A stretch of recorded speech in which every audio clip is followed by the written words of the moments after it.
Insertion sort. So here's our pseudocode for insertion sort.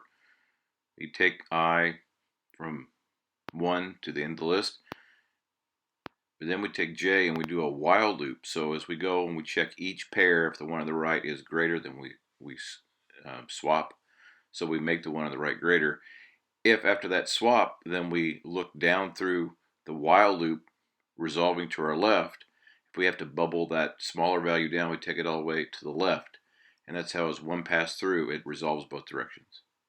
So now here we have the 8 is greater, so we swap the 3 and the 8. We swap the 10 and the 6, but then the 6 has to go down. And we see we're sorted from 10 down. Now we swap the 10 and the 8. Here's a 2 that comes to 10. Now the 2 has to bubble back down to the left. Now we're sorted from the 10 to the left. Now we have the 10 and the 1. The 1 comes back. The 1 has to bubble back down to the very beginning because it's the smallest value. And now we take the 10 and the 5. The 10 gets bubbled to the right. The 5 gets put in place, and now we're sorted. So we think about the code. In the code, we're doing insertion sort, so we set our header that way.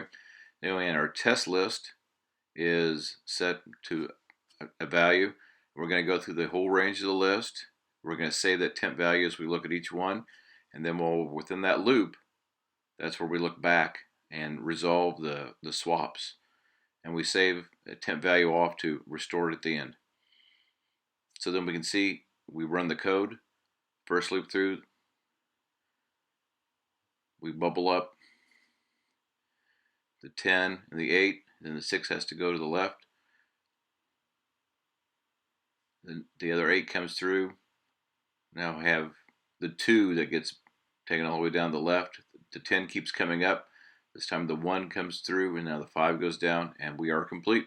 And that is insertion sort.